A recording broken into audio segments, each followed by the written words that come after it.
Assalamualaikum dan salam sejahtera. Bersama saya Amirah Syasha dalam 15 minit MMTV edisi 15 Disember 2022. Seorang lelaki berusia 39 tahun ditahan polis diraja Malaysia di Klang semalam kerana disyaki memiliki sejumlah besar bahan pornografi kanak-kanak di dalam komputer miliknya. Setiausaha Polis Diraja Malaysia, Datuk Nursiah Muhammad Saaduddin berkata, suspek ditahan pada Selasa lalu oleh sepasukan polis dari Bahagian Siasatan Seksual Wanita dan Kanak-kanak D11, Jabatan Siasatan Jenayah Bukit Aman. Menerusi siasatan mendapati, suspek turut berkomunikasi dengan mangsa kanak-kanak selain memuat turun bahan pornografi kanak-kanak menggunakan media sosial. Tambah Nursiah, kejayaan tangkapan lelaki itu adalah hasil kerjasama erat PDRM dengan Biro Penyiasatan Persekutuan FBI dan suspek kini direman selama 4 hari bermula 14 Disember hingga 17 Disember. Satu perjumpaan antara parti yang menyokong kerajaan akan diadakan esok pagi memeterai perjanjian dalam usaha mengukuhkan kerajaan perpaduan pimpinan Perdana Menteri Datuk Seri Anwar Ibrahim. Disahkan Timbalan Perdana Menteri, Datuk Seri Fadilah Yusof, jelas beliau ia akan membabitkan semua ketua parti yang sebelum ini menyatakan sokongan terhadap Perdana Menteri. Perjanjian yang akan mendahului usul percaya yang bakal dibentangkan di Parlimen pada Isnin juga sudah dibincangkan oleh semua ketua parti. Sementara itu, dalam perkembangan berbeza, Timbalan Pengerusi BN, Datuk Seri Muhammad Hassan memberitahu, masih belum ada perbincangan untuk Barisan Nasional BN mengadakan kerjasama dengan Pakatan Harapan PH bagi menghadapi 6 pilihan raya negeri PRN pada tahun hadapan. Muhammad yang juga Timbalan Presiden UMNO berkata, parti terlibat perlu berbincang terlebih dahulu sebelum membuat sebarang keputusan mengenai kerjasama. Timbalan Perdana Menteri Datuk Seri Dr. Ahmad Zahid Hamidi memberitahu kerajaan persekutuan komited untuk meneruskan projek tebatan banjir yang sebelumnya diluluskan kerajaan bagi memastikan rakyat tidak dibebani masalah banjir. Beliau yang juga pengerusi Jawatan Kuasa Pengurusan Bencana Pusat JPBP berkata kerajaan bukan sahaja mengkaji malah mahu melaksanakan projek ini dengan kadar segera. Antaranya projek tebatan banjir di daerah Pasir Mas yang berlaku akibat limpahan air dari negara jiran. Sementara itu, Ahmad Zahid turut memberitahu kerajaan akan memberikan tumpuan untuk melaksanakan projek tebatan banjir bagi menangani masalah bah di negara ini sehingga tahun 2100. Jelasnya, projek tebatan banjir ini akan dilakukan secara berfasa di kawasan yang sering mengalami banjir dan limpahan hujan. Tangisan seorang ayah mengiringi penemuan mayat kanak-kanak lelaki yang terperangkap dalam kereta setelah kenderaan itu terjatuh ke dalam sungai di Jalan Sungai Korok semalam. Mayat Muhammad Khairul Muhaimin Muhammad Syuhaimi, 12 tahun, ditemui lemas pada jam 12.10 petang semalam semasa operasi mencari dan menyelamat SAR dilakukan sepasukan anggota bomba. Pengarah Jabatan Bomba dan Penyelamat Malaysia Kedah, Penolong Kanan Pesuruhjaya Bomba Sayani Saidon berkata, mayat mangsa berjaya dikeluarkan selepas kereta Proton Saga itu dinaikkan daripada sungai berkenaan dengan bantuan trak penunda. Sementara itu, ibu mangsa Nurul Akmar Zainul, 34 tahun, yang hamil 7 bulan dan bapanya Suhaimi Hassan, 36 tahun, berjaya menyelamatkan diri dan hanya cedera ringan. Difahamkan, keluarga itu menetap di Pokok Sena dan dipercayai dalam perjalanan dari arah Tanjung Kapur menghala ke Pekan Jitra. Apa yang ada dengan Media Mulia Sendang Berhad? Di Media Mulia kami memaparkan berita-berita terkini, tepat dan sensasi menerusi Putusan Malaysia dan juga Kosmos. Berita-berita berkenaan isu semasa, politik, hiburan, sukan, laporan khas. Pelbagai segmen seperti program diskusi dan bual bicara. Orang yang dipaparkan berkongsikan pemikiran baharu dan suara kontemporari. Mendapatkan perkembangan berita semasa melalui laman web dan juga platform media sosial kami, Putusan Online dan Kosmo Online. Seorang pemilik bengkel dihadapkan ke Mahkamah Magistrate hari ini atas pertuduhan mengedarkan dadah jenis ganja seberat 35.5 kg di Changlun awal Disember lalu. Tertuduh Lee Chi Tiam, 50 tahun, hanya mengangguk tanda faham sebaik pertuduhan terhadapnya dibacakan di hadapan Magistrate Nurul Huda Idris. Mengikut kertas pertuduhan, Chi Tiam didakwa melakukan kesalahan itu di sebuah bengkel kereta di Changlun 4 Disember lalu. Pendakwaan terhadapnya dilakukan di bawah Seksyen 39B-1 A Akta Dadah Berbahaya ADB 1952 yang boleh dihukum di bawah Seksyen 39B-2 Akta sama, dan jika babit kesalahan tertuduh akan dihukum mati mandatari.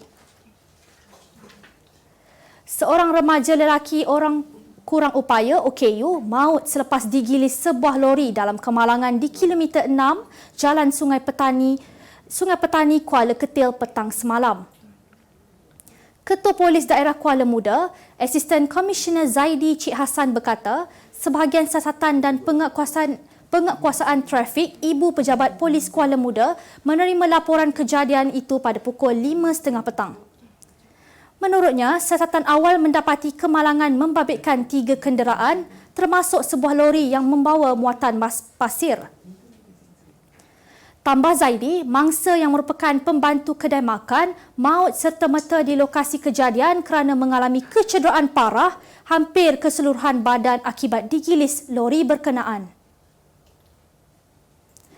Republik Demokratik Kongo berkabung selama 3 hari bermula semalam selepas 141 orang maut dalam bencana banjir yang melanda negara itu. Antara yang maut ialah 9 sekeluarga termasuk kanak-kanak selepas rumah mereka runtuh di perkampungan Nga 5 di Kinshasa.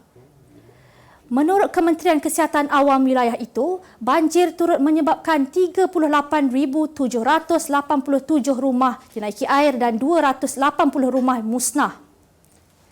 Presiden Felix Antoine Tshisekedi yang kini berada di Washington untuk menghadapi sidang Kemuncak Amerika Syarikat Afrika mengadakan pertemuan dengan beberapa menteri kerajaan berhubung bencana itu pada Selasa. Presiden memutuskan untuk mengisytiharkan perkabungan negara selama 3 hari bermula Rabu dan memendekkan lawatannya. Susulan penyingkiran bekas Presiden Pedro Castillo minggu lalu, Peru kini mengisytiharkan darurat selama 30 hari di seluruh negara selepas 7 orang terkorban akibat protes yang kian memuncak. Menurut Menteri Pertahanan Negara itu, Alberto Otarola, pengisytiharan itu dibuat selepas perbuatan vandalisme dan keganasan oleh penyokong Castillo. Tambahnya, tentera juga telah diarahkan untuk melindungi tempat awam di seluruh negara selain sedang meneliti sama ada akan mengisytiharkan perintah berkurung atau sebaliknya. Castillo telah didakwa dan ditahan minggu lalu selepas percubaannya membubarkan parlimen dan penyingkiran beliau telah mencetuskan protes yang menuntut beliau dibebaskan dan pilihan raya baru diadakan.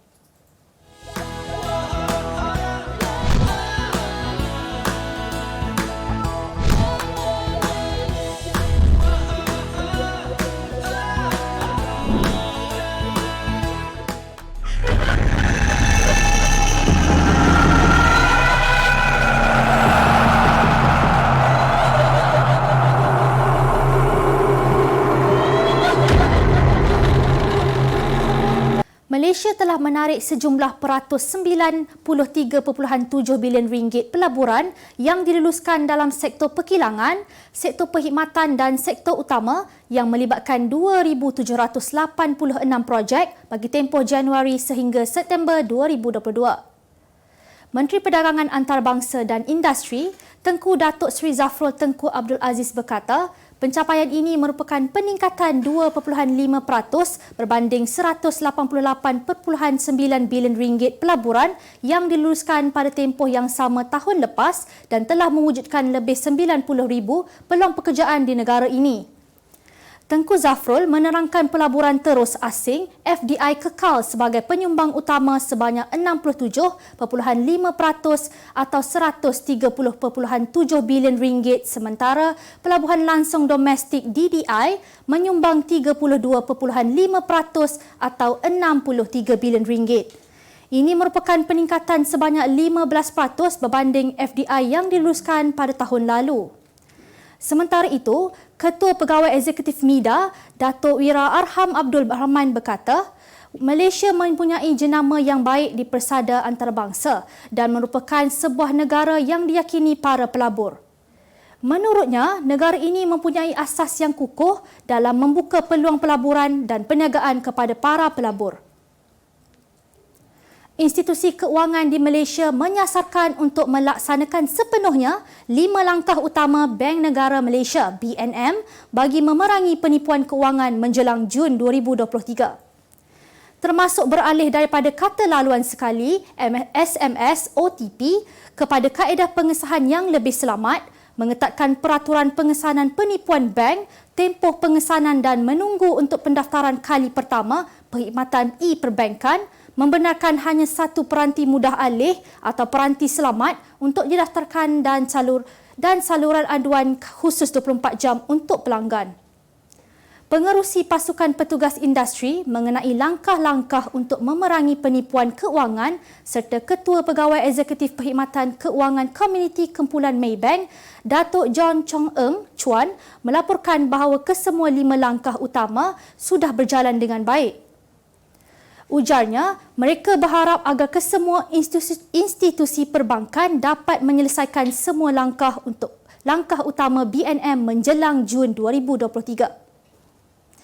Malaysia menempah tempat ke separuh akhir kejohanan skuash berpasukan wanita dunia selepas menundukkan Hong Kong 3-0 di Kahirah, Mesir. Aifa Azman yang menjadi pertaruhan Malaysia selaku perseorangan pertama menggalas tanggungjawabnya dengan baik apabila menewaskan Chan Sin Yuk 11-5, 11-5, 8-11, 12-10 dalam masa 33 minit. Chan Yuen memastikan kejayaan mutlak menjadi milik Malaysia sekaligus mengesahkan slot ke peringkat 4 terbaik apabila dia membenamkan pemain berpengalaman Hong Kong Tong Ze Wing 11-1, 7-11, 11-10, 10-12, 11-6 dalam masa 42 minit. Rachel Arnott yang turun ke gelanggang sebagai perseorangan ketiga melengkapkan kemenangan 3-0 Malaysia apabila dia hanya mengambil masa selama 26 minit mengetepikan Lee Kai 11-6, 6-11, 11-7. Saingan sengit bakal menanti pasukan negara dalam perlawanan akhir malam ini apabila berdepan tuan rumah yang juga pilihan utama dan juara bertahan Mesir. Juara bertahan Perancis mara ke petas akhir Piala Dunia 2022 setelah menewaskan Maghribi 2-0 pada aksi separuh akhir di Stadium Al Bayt. Kemenangan ini menyaksikan Les Blues akan tampil di pentas akhir buat kali kedua berturut-turut selepas melakukannya pada 2018 dengan membawa gelaran kejuaraan menewaskan Croatia 4-2. Pada separuh masa pertama, Theo Hernandez berjaya menewaskan penjaga gawang lawan Yasin Bono pada minit kelima, kemudian kedudukan kekal 1-0 sehingga tamat separuh masa pertama. Pada separuh masa kedua, ketika Maghribi yang sedang rancak mencari jaringan penyamaan, serangan balas Perancis menerusi peranan Kylian Mbappe berjaya membuka ruang buat Randal Kolo Muani meledak gol kedua pada minit ke-79. Kejayaan menewaskan wakil surung Afrika itu menyaksikan skuad bimbingan Didier bakal bertemu dengan Argentina di pentas akhir Piala Dunia 2022 pada hari Ahad ini yang bakal bertempat di Stadium Lusail pada jam 11 malam waktu tempatan. Sebagai penutup 15 minit MMTV hari ini, saksikan laporan cuaca esok Jumaat 16 Disember 2022. Jangan lupa dapatkan akhbar utusan Malaysia dan Kosmo untuk berita-berita terkini dan menyeluruh. Sekian sahaja daripada saya Amirah Shasha. Assalamualaikum dan jumpa lagi.